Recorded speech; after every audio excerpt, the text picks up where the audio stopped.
Aujourd'hui, nous allons discuter d'un sujet crucial concernant la liste des boissons autorisées et ceux déconseillés pendant le jeûne intermittent. Mais avant d'entrer dans le vif du sujet, il est important de préciser une chose. Un jeûne tel que celui observé pendant le mois du Ramadan, par exemple, signifie s'abstenir totalement de nourriture solide et liquide du lever au coucher du soleil. Ce n'est pas le sujet que nous aborderons aujourd'hui. Dans cette vidéo, je vais plutôt me concentrer sur le jeûne intermittent, où certains liquides sont autorisés tant que l'insuline reste faible. Il est donc essentiel de comprendre que les bénéfices du jeûne intermittent peuvent être compromis par tout ce qui fait augmenter l'insuline. Alors, si le sujet concernant les boissons recommandées ou non durant un jeûne intermittent vous intéresse, n'hésitez pas à suivre la vidéo jusqu'au bout. Commençons tout d'abord par l'eau. Est-ce acceptable durant un jeûne intermittent? Et la réponse est oui, bien sûr. Mais il est important de noter qu'il existe de l'eau de bonne qualité et de l'eau de mauvaise qualité. Pour l'eau de mauvaise qualité, c'est par exemple le cas de l'eau du robinet, qui est malheureusement souvent remplie de produits chimiques. Donc, si vous n'avez pas encore de filtre, je vous recommande vivement de vous en procurer un et de commencer à l'utiliser dès que possible. Car malheureusement, l'eau de nos villes contient très souvent des produits chimiques, des hormones et d'autres substances toxiques utilisées pour tuer les germes. Un filtre est donc essentiel. Même un simple filtre de type Brita est toujours mieux que rien. Personnellement, j'utilise un filtre qui élimine le fluor, car le fluor peut affecter notre thyroïde ainsi que notre peau, provoquant des rougeurs et d'autres problèmes quand nous sommes exposés à cette eau non filtrée sous la douche. Ce que je recommande également, c'est de rajouter un petit accessoire à votre pommeau de douche qui permettra de filtrer ce fluor. En ce qui concerne l'eau de bonne qualité, l'eau de source reste la meilleure option. L'eau en bouteille type Pellegrino par exemple est un excellent choix. Même si elle est certes un peu chère, elle a l'avantage de contenir tous les minéraux nécessaires et est naturellement gazeuse. La raison pour laquelle l'eau est acceptée en cas de jeûne intermittent, c'est que l'eau ne va pas vous faire sortir de la cétose. D'ailleurs, je vous recommande de boire même plus d'eau que d'habitude pendant le jeûne intermittent. Surtout si vous avez tendance à avoir des calculs rénaux. Dans ce cas, il serait crucial de consommer jusqu'à 2,5 litres de liquide par jour. Cela vous protégera réellement, vous permettra de rester bien hydraté et soutiendra votre corps pendant les périodes de jeûne intermittent. Passons maintenant au vinaigre de cidre de pomme. C'est également un oui catégorique car il offre de nombreux bienfaits, notamment pour la glycémie. En tant qu'acide, il améliore la digestion, permettant une meilleure assimilation des aliments. Même consommé en dehors des repas, il soutient toujours la digestion, en particulier en favorisant le microbiome intestinal. Le vinaigre de cidre de pomme contribue également à l'absorption des minéraux, mais son principal avantage réside dans sa capacité à réguler la glycémie, ce qui peut aussi vous fournir un regain d'énergie. Je recommande fortement d'ajouter une cuillère à soupe de vinaigre de cidre de pomme dans votre eau, à boire quelques fois par jour. Le moment de la prise n'a pas vraiment d'importance, donc testez-le et voyez si cela vous convient. Pour protéger l'émail de vos dents, certaines personnes préfèrent utiliser une paille. C'est une bonne idée car cela permet de limiter le contact direct du vinaigre avec vos dents.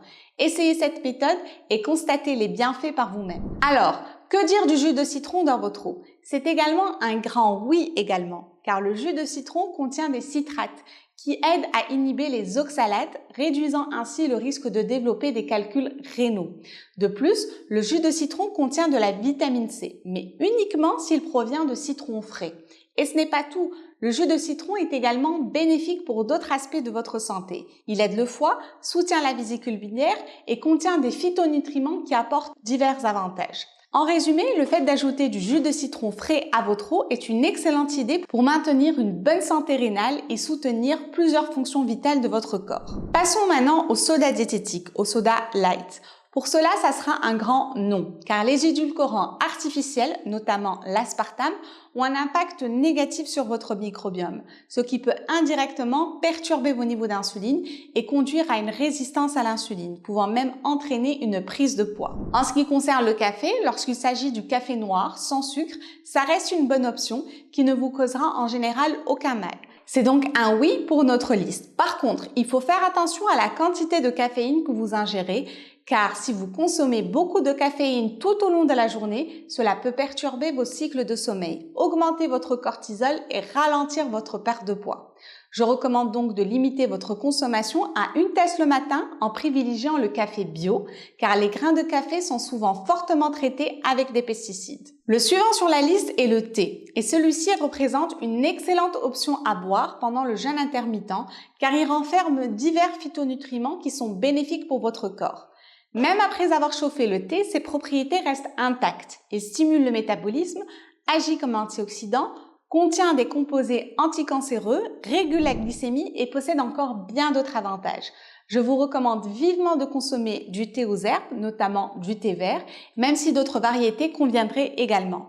Gardez simplement à l'esprit que certains thés peuvent également contenir de la caféine, ce qui peut affecter votre sommeil si vous êtes sensible à cet effet. Intéressons-nous maintenant à l'eau de coco, qui contient environ entre 11 et 16 grammes de sucre, ce qui est beaucoup, surtout dans le cas d'un jeûne intermittent. Certaines personnes considèrent l'eau de coco comme une boisson hydratante, mais elle reste chargée en sucre, ce qui est d'office éliminatoire, puisqu'à chaque fois que vous consommez du sucre pendant un jeûne, vous annulez les résultats pour un bon moment. Quant au lait de coco, cela dépendra de la marque. Par exemple, le lait de coco de la marque Sil contient seulement 1 g de glucides, ce qui pourrait être acceptable.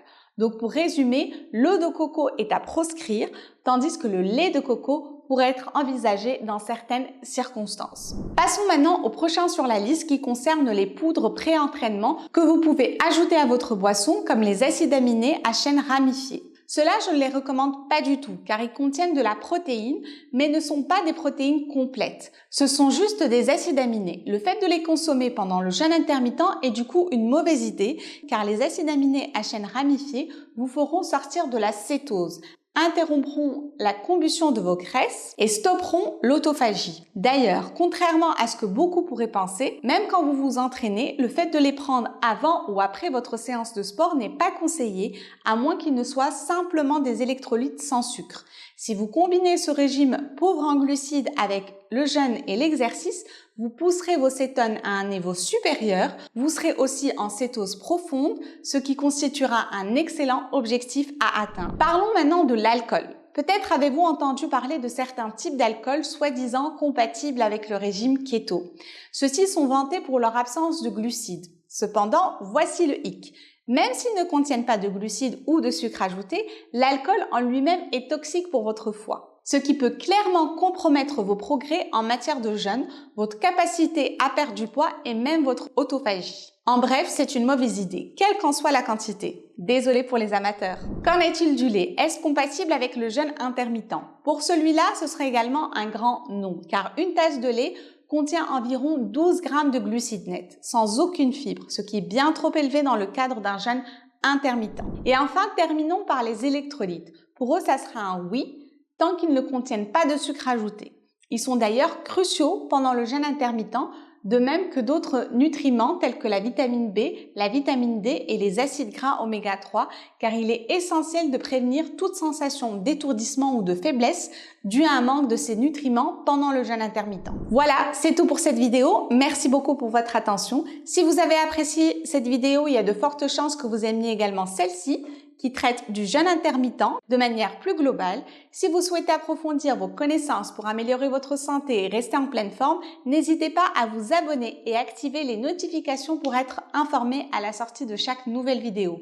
Et n'hésitez pas également à commenter pour me faire part de votre feedback et retour d'expérience. Et en attendant, je vous dis à très bientôt pour un nouvel épisode.